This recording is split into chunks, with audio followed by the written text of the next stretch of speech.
Hi everyone. In this video, we would be learning about Liskov Substitution Principle, which is one of the solid principle. So let's check out the definition first.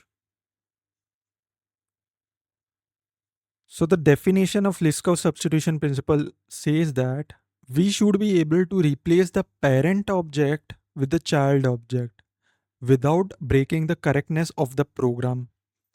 I know that this is quite difficult, right? So let's understand this with the help of one example. So So over here, what I have done is I have one document class, and this class supports open, save, and print functions. That is, open is used for opening the document, save is used for saving the document, and print is used to print the document on a paper. Right.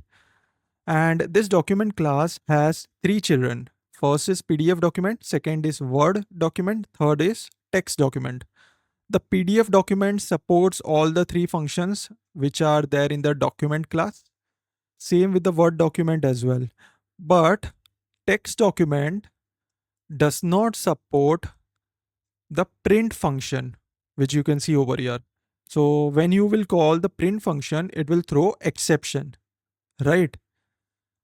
So let's come back to the definition. The definition says that we should be able to replace the parent object with a child object.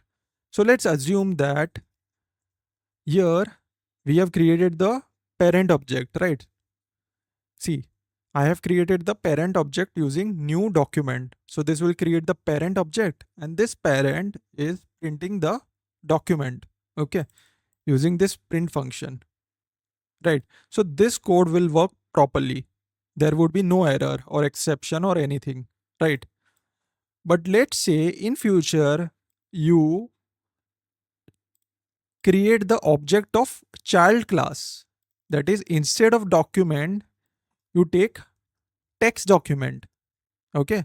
So now we are using the child class object. And this is what Liskov substitution principle is saying. We should be able to replace the parent object with a child object, but it is also saying that it should not break the correctness of the program. But if you see, now if I call document.print, then it will throw exception because the text document does not support the print function. Hence, when we call document.print, it will throw exception, which is a violation of Liskov substitution principle, right? Because it says that we should be able to replace the parent object with a child object, and it should not break the correctness of the program. Now, correctness of the program is defined as we should not, it should not introduce errors, exceptions, and unexpected behavior. And here we saw that it is throwing exception. Hence, it is violation of Liskov substitution principle. Now, you might say that, okay, instead of throwing exception, what if this child class, this print function will log the message like system.out.println? This operation is not supported. So what if we use this particular technique?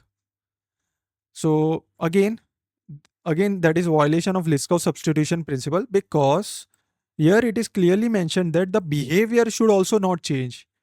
Parent is saying that the print function should be used to print the document on a paper. Okay. But child is acting smart, and it is, instead of printing the document, it is just logging, right? So it is changing the behavior of the print function, which is set by the parent.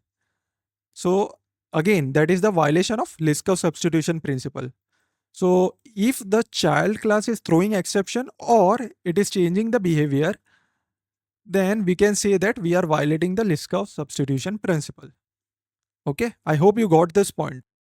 So now let's understand how to overcome the drawback or violation of Liskov substitution principle. Okay, so in order to overcome that, we have to redesign the classes. So let me show that as well. So here we have redesigned all the classes. Now this particular document class will only support open and save function. It will not support the print function. So now if text document is extending the document, it does not have to implement that print function. Got it? Because print function is not present in the document. Okay. But what about the print function? Like PDF document and Word document were supporting that, right? So for that, what I've done is I've created one more class, which is printable document. So this class will add the print function as well. Okay. So any classes which will extend the printable document will also be able to override the print function over here. Right. So this is the child class. PDF document is a child class which has access to the parent class, which is printable document, and it also has it can also access the grandparent class, which is document. Hence, it can override open, save, and print function. Okay. So now we are not violating the LSP. So we'll check that in code. Okay. So let's check out the code first. First, we'll check for the violation.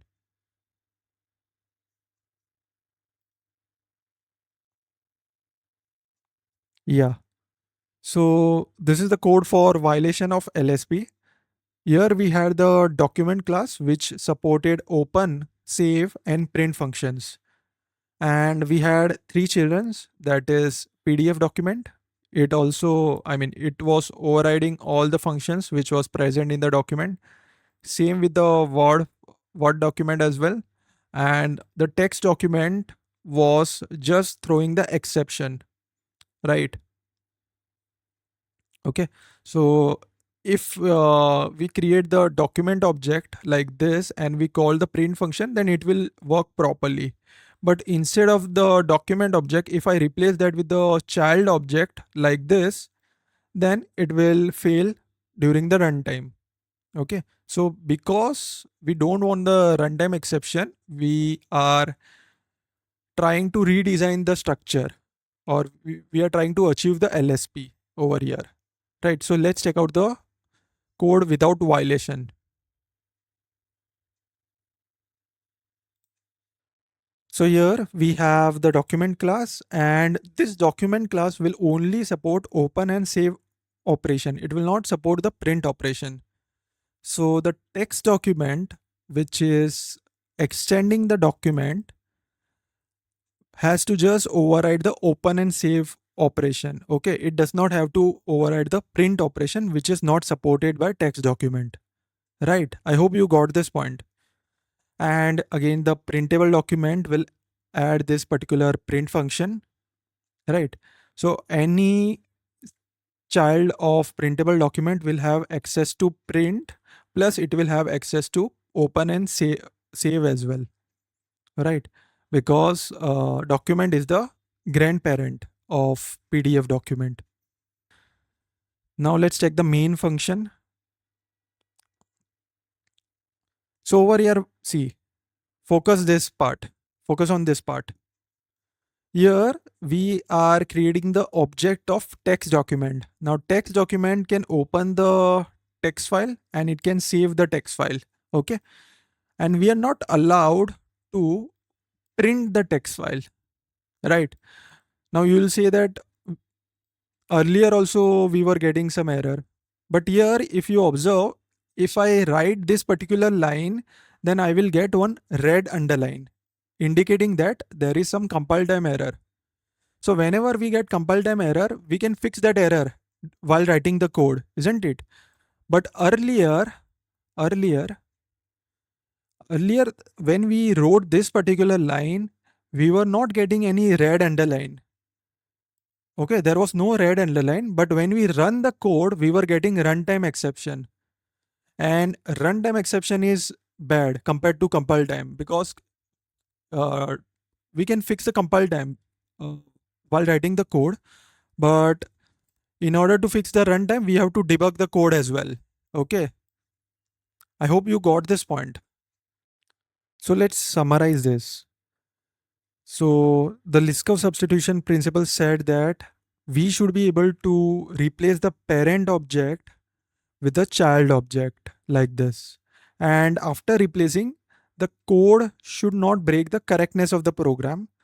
Correctness of the program means the child class should not throw the exception, or it should not change the behavior of any functions which are present in the parent class. It is as simple as that. Okay. So I hope you understood the LSP, and if you did, then please like the video and subscribe to the channel. Thanks.